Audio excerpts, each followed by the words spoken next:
It's been a crazy month for crypto, and I wanted to make a video on how my perspective has changed due to this month and some of the lessons I've learned due to my own losses in this market during this time, as somebody who's only been in the market for a little over a year now. I'm not going to make a video telling you this is the last dip, or we're heading towards a bear market, or come here with some clickbait title. What I want to do is give my insight on both sides of the table, which is why this market could go up and why this market could go down, and what I'm doing and why. And the reason I want to do that is because what I've kind of found out is this market largely, and I'd say like at least 80%, is moved by macro events that happen. For example, like when Trump said he was going to put out a 100% tariff on China, this market just tanked. Now, I personally believe, along with a lot of other people, that a lot of that was a reason market makers used to wipe out a whole bunch of leverage and kind of put us out where we are right now, where we're just bouncing between 105 and 116K, just taking out leverage up and down in between both levels. But one of the things I wanted to bring up is that market conditions are not the same as 2021. I think a lot of people look back to that bull market and say, oh, why aren't things going parabolic? It's the fourth quarter. Why aren't things going up through the roof?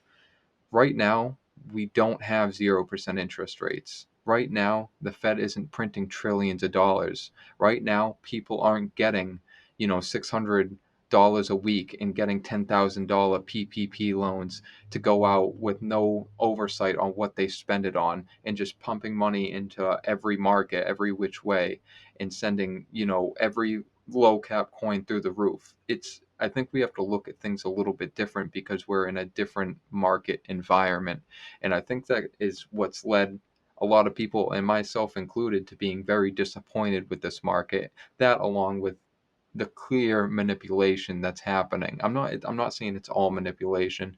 I don't think that it's all manipulation, but there are some indications that clearly show things are moved one way or another, specifically to wipe out leverage, which is another thing I've learned as well too, is watching the leverage map can give you a huge indication on what way this market goes or what way the price goes. It's been a very consistent thing, one of, if not the most consistent things that I've seen since I've started really keeping track of crypto and the price. That, along with the macro events, like I mentioned, with Trump coming out with the tariffs. But there's a lot of things that we have to look at on both sides. Because one thing I've realized, especially throughout this last month and the way this market has moved, that I need to have a plan for if this market goes up, if this market goes down, or if we're just bouncing in between a range. Part of having a good plan is understanding the market. And two things that I've learned to understand this market better is one, the macro events weigh very heavy on this market.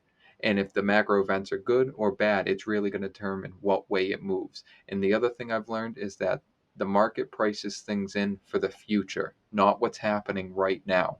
So if I can sit here and start to understand and break down these are the events that are happening in the future, whether they end up being good or bad, I can start developing a better plan on what way I want to trade or buy or sell or whatever I end up wanting to do, based on these events that are coming up. And that's part of what I wanted to make this video about, is to talk about some of the events that are happening and are coming up, so I can have a better idea of what I want to do with the market, so I don't make the same mistakes that I have made over the last year, and maybe put me in a better spot to actually make some money in this market.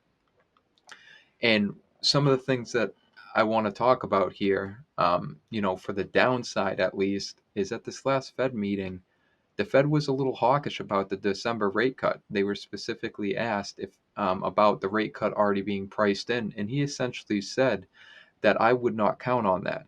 It's going to depend on the data, as he usually says.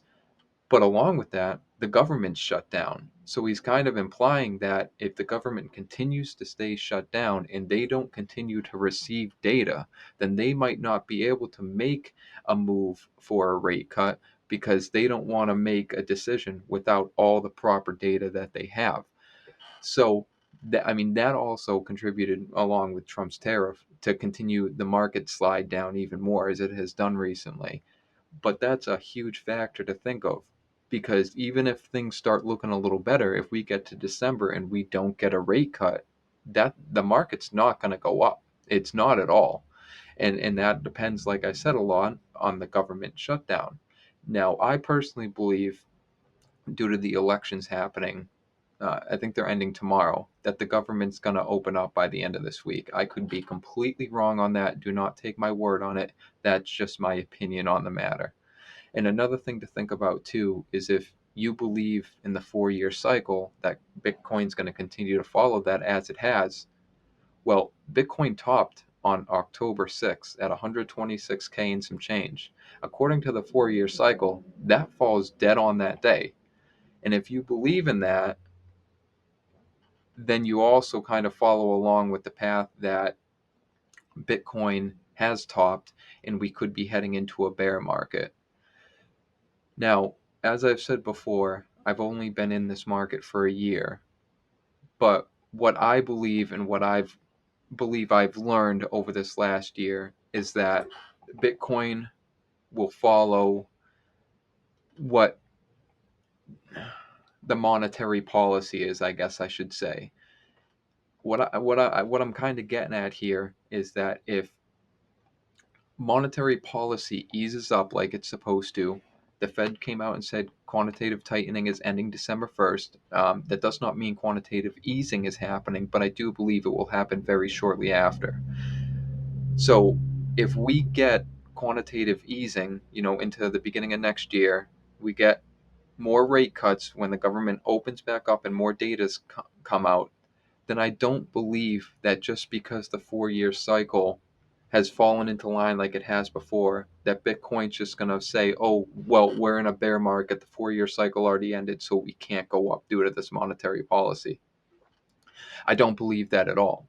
And then you add in the fact that once the government actually opens up, excuse me, Congress can get back to work passing the Clarity Act, which will be huge. And then as well, the SEC is going to have a list full of altcoin ETFs that are set to be approved. I think they were set to be approved at the end of October. Now, I mean, I wouldn't be surprised if all that doesn't happen until a month after the government opens back up. And as well, the whole reason we crashed in the first place, the Trump-China tariff, that has essentially been solved. And I think Trump even said that he's going to have a deal signed within the next 2 weeks. So you can also see how a lot of things could build up here to make for a very good environment for Bitcoin to thrive. If they get a deal signed, government opens back up, Fed gets their information, Clarity Acts get passed, quantitative easing happens, altcoin ETFs get approved. I can't see a world where crypto doesn't boom under those circumstances, but a lot of things can happen within that time. So it's a hard market, especially when one tweet from Trump can just kind of send everything into oblivion. So it's a really hard market to play. And that's kind of why I've started to try to experiment with swing trading, which is something I'm going to make a video about too, and see if there could be more money to be made on swing trading rather than holding. Because one interesting thing you can look at with Bitcoin that I was just looking at a little earlier today is we were actually at the exact same price that we were on December 16th, I believe, 2024. We've gone down a lot, 74K and up to 126, but at the end of the day, we're at the same place we were, a little more than 10 months ago. And these are the things that I've been contemplating going back and forth about on what I'm going to do. Now, I said before, I'm going to tell you what my idea and what I'm going to do. And this is not me saying that you should do this or anything like that. But my personal belief is that with all these things I just mentioned, I think they are going to eventually come together. I think we're just in a rough spot right now, but I think a lot of things will come together and Bitcoin's going to jump out of it. But that's something you have to keep in mind too. It's until Bitcoin goes up, Ethereum's not going to go up. And until Ethereum goes up, altcoins are not going to go up. And until all these macro events get solved and we get some clarity and we get some, easing of all the tension that's been happening, Bitcoin's not going to go up. So a few things need to get in line before we can really start seeing all this happen. But there is a path for that to happen. The biggest thing you have to decide is, one, do you think that path will actually be achieved? And are you willing to risk your money and hold through that? Because there's a chance that some of these other things could happen, like the Fed doesn't cut in December, and the government opens, but there's some problems along the way, and a new trade war starts, and then everything just comes crashing down. You gotta think about these things as you're risking your money, but if you believe and have faith in what's going to happen, then maybe it's worth it to stay in there. But that's a decision that you have to make.